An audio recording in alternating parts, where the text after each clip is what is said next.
my sweet angel. I am full of thoughts and I would like to share them with you. I feel like we haven't really spoken in a minute. I do this all the time, okay? I set a goal for myself. I say I'm gonna post once a week for the rest of the month, and then I post once. And in my mind, it doesn't do well because for some reason my self-worth is based on views. And so I stop because then no one wants to see it and no one cares. It's just this whole spiral that I go down on, which is stupid. And I no longer wish to do that because this is the year that you and I do stuff that we enjoy just because we enjoy it. Enough of that, having to be good at everything.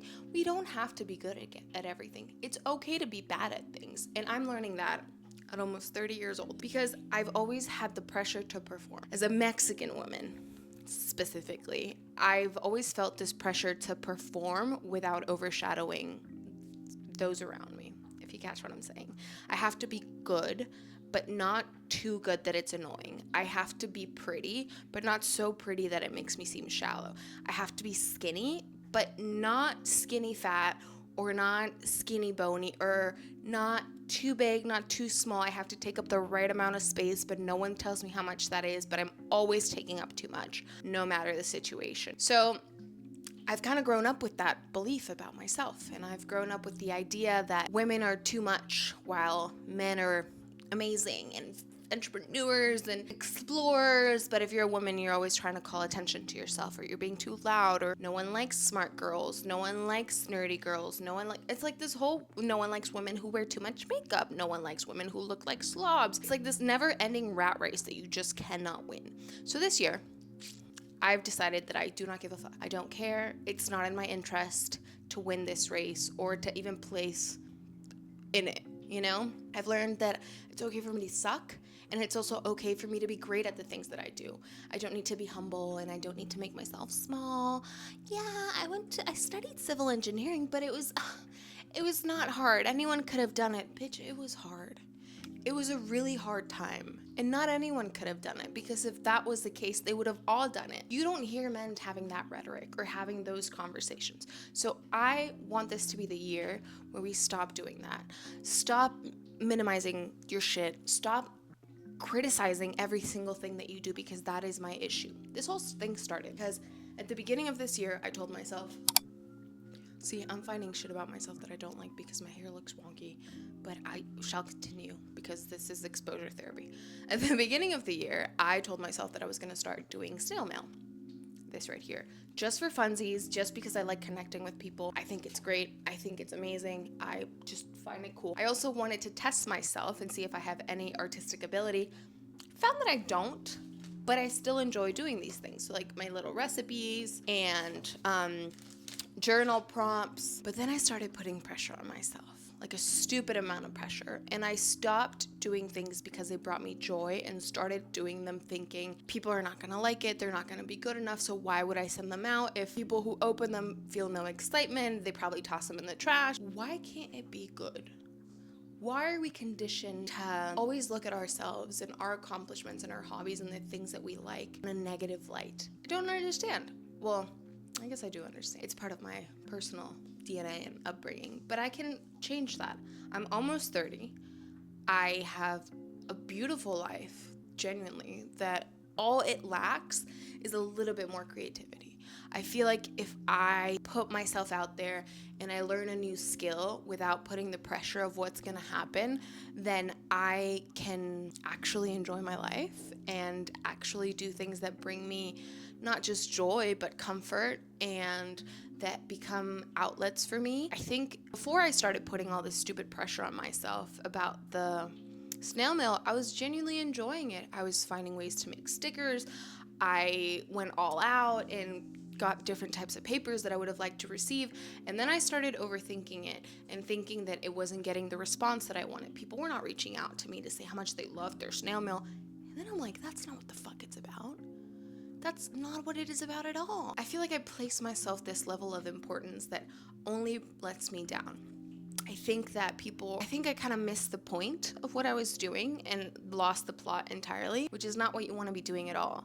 The only reason why I'm doing this is so that someone can look at it, maybe give me feedback, or share a thought together. Maybe the journaling prompt that I put in was fun. made them giggle, give them a good moment. That's the reason you do stuff, because we want to create this sense of community and know that there's someone out there in the world thinking of us. And then I realized the amount of pressure that I was putting on myself for these things was enormous. And it was this little hobby that I had that I really wanted to do, and then no one asked me to complete. It was something that I was doing for myself, and then those self-limiting beliefs started showing up in my brain. You're not good enough. You're not creative enough. People are going to know you didn't hand make this. It's Canva. Of course I didn't hand make it. No one cares. There's other things happening. There will always be other things happening, especially right now. But I think it's important to place yourself at the center of your own life. I care. It matters to me. It brings me joy. Obviously, there's a difference between placing yourself in the center and just being self-centered. But it's not a sin. It's not the worst thing you can be, honestly. Caring about yourself should be at the forefront of your mind at all times. What brings me joy? What makes me happy? How can I make this day more enjoyable for myself? Oh, is designing something on Canva or Adobe or whatever gonna bring me joy? Yes. Is sharing it with other people gonna make me a happier person, even for that day? Absolutely. So why not go for it? I keep placing these expectations that it has to look a certain way and it has to be a certain way. But I don't know my style, and I'm never gonna know my style if I just limit myself to not doing things, because potentially maybe there might be someone out there who won't like them. There might be someone out there who might think my drawings aren't good enough, that my recipes suck, that my videos aren't up to par. But you know what I'm doing that they're not doing? I'm fucking trying. I'm trying, and I'm putting myself out there, and I'm making myself vulnerable and open to embarrassment, knowing that it's something that brings me joy, because being cringe is freeing. It's wonderful. And we should all give ourselves the chance to do that. Give yourself the chance to fucking suck. Give yourself the chance to try a new hobby. It doesn't have to be that serious all the fucking time. And I think you might find that you like some things that you never thought you would. Like, I don't know, scrapbooking, going on a walk, being with yourself, spending less time on your phone. Anything that keeps your brain entertained is worth trying. I think we're at an age where we're kind of circling back to not caring about what people think about us anymore. It got to a point where everything had to be aesthetic and perfect and blah, blah, blah. And then we kind of became overly critical of those people and kind of started, torching them for fitting that part. I hope that for this time of your life, and my life as well, you stop being overly critical of the things that don't matter. Obviously, there's things that matter that we should be overly critical about. But little things like, I don't know, beige decor. If you don't like, it's like the bean soup thing. Like, if you don't like it, you don't have to consume it. But I want you to create and consume the things that bring you joy. I want us both to be cringy. I want us both to try out new things. I want us both to do stuff scared and kind of reluctantly, without the expectation of what it's gonna be like in a month, in a year.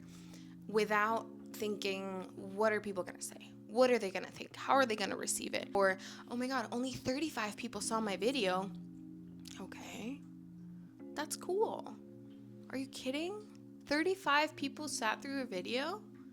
That's great. And some of them had something positive to say, and 10 of them gave you a like. I feel like when we shift the perspective on it, it kind of becomes a little more exciting. But yeah, I have been having all these thoughts in my mind that have been stopping me from doing stuff, kind of paralyzing me in place. The fear of not being good enough, and just the absolute negation that I could ever do something and have it turn out great has been paralyzing. But no one is saying that other than myself. I'm the one that's keeping me from living the life that I want. I'm the one that's keeping me from living the life that I want because of something someone told me about myself years ago that they don't even remember, but I can't let go. So I encourage you and myself to just try something new. Let's work on our habit building. I promise you I'm gonna see you next week, okay? And if I don't, light a fire under my ass. Love you.